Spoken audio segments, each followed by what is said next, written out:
Yo, yo, yo, what's up, guys? Sergio here, and I'm back with a Think and Grow Rich review. I got the book right here by Napoleon Hill. Most people have already read this book, but the thing about this book, I like it because the first time I read it, it penetrated, right? But the second time I read it, I soaked up all the knowledge that the book had. And right here, I like what it says in front. I don't know if y'all can see that, but it says, "This book could be worth 1,000 words to you." Oh, no, it says, "This book could be worth $1,000,000 to you."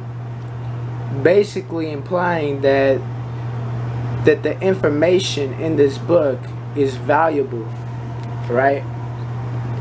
And which I think it is. Honestly, if you haven't read this book yet, I suggest that you read it. But I like it, because it really expands the way you think. And I'll tell you my favorite chapter. I'll read off the contents, the table of contents here for you, and then I'll tell you what my favorite chapter was and why. We have chapter 1, which is thoughts are things, right? Now, what is that implying, that thoughts are things? Thoughts are, an idea that, if put into action, can make you a lot of money or get you to the point where you want to be.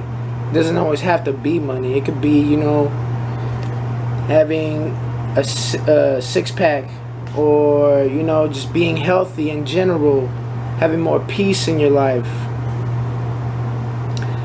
Chapter 2 is desire. What are the things that you desire? And the reason that I like the book so much, it really explains what desire is, and how to utilize it. Chapter 3, which is faith, it really dives deep into what faith is and how you can also apply it to your life, which is not a bad thing, really.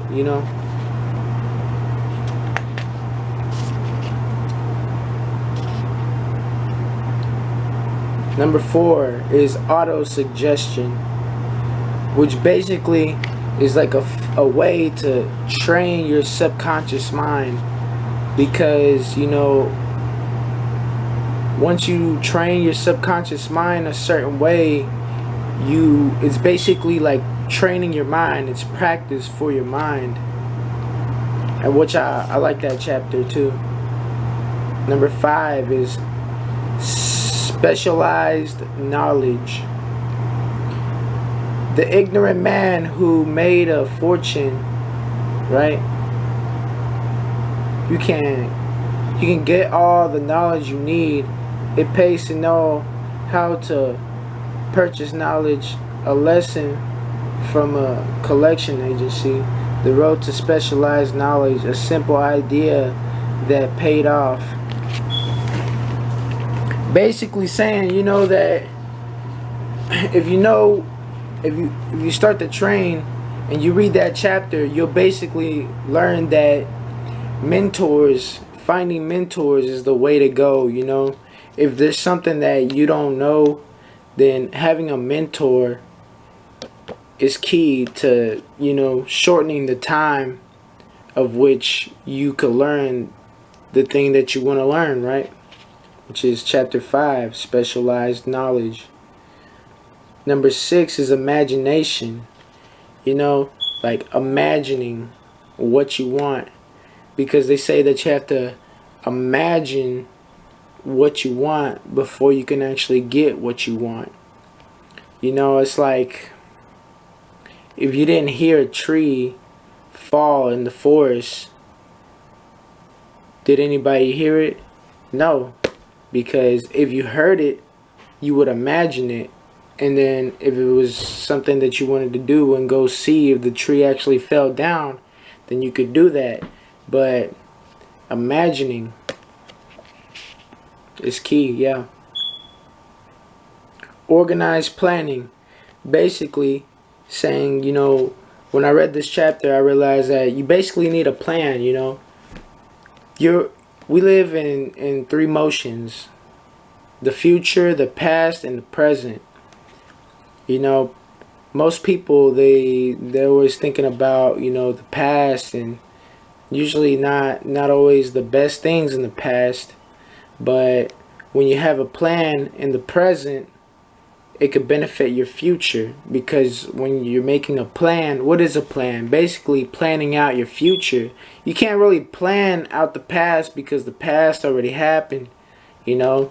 So having a strategized plan, an organized plan, is what the chapter is called, which is number 6. Number 7 is decisions. Tips on making your own decisions. Freedom or death on a decision.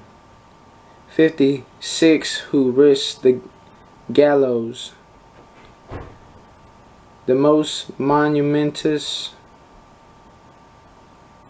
Oh yeah, well, when I read this chapter, you know, it basically, they were talking about procrastination, you know, because procrastination is the killer to action, because, you know, you can't, it shows you basically ways on how you could like stop procrastinating and start taking more action in your life, so you can start, you know, achieving the successes and freedoms that you guys want out there. And I know y'all guys want them, you know what I mean? I know I sure do. Number 7, persistence. Persistence is key, because, you know, consistency and persistence basically means that you're gonna kaizen. You're gonna be kaizening every day. You gotta do a little bit every day. That way you're gonna eat an elephant, but you can't eat the whole elephant in one day, because the elephant is like your mission, your main throbbing vision, and then you're eating it piece by piece, day by day, right? You're eating the whole elephant day by day, and once you know it, you ate the whole elephant. It's like also I'll compare it to like a slice of pizza. You know, you have 8 pizza slices in a box, you know, and you start thinking about it, you know, but like, if say you just bought a pizza, you start thinking about like you're gonna eat the whole pizza, then you're like, whoa, I gotta eat this whole pizza, man, I'm gonna be full, right? But if you take it piece by piece, which I don't suggest, because, you know, pizza is not really that good for you, but if you take it piece by piece, slowly and surely, you'll eat the whole pizza. And that's persistence for you. Number 9, power of the mastermind. I really like this chapter as well, because it basically means, you know, go find people that are like-minded or doing the things that you want to do, you know. Actually finding people who you could associate with that are on the same mission as you, right? They could have basically the same size shoe as you, but all of you guys will have a different designed shoe, if you know what I mean. And then y'all can all, you know, all benefit from the ideas that you guys share with each other, or benefit from, you know, maybe doing some work together. Number 10, the mystery of sex transmutation. This chapter was it was really good. Basically letting you know like where are our true energy sources, and it basically comes from our sex desires, you know, our sex drive, so to speak. right? So that chapter was interesting as well, very interesting. Chapter 11, the subconscious mind. I really like, this chapter because it basically fills you in on how your mind works, how your subconscious mind works. And I've always been a person who loves psychology, so I've always loved that type of, those type of things.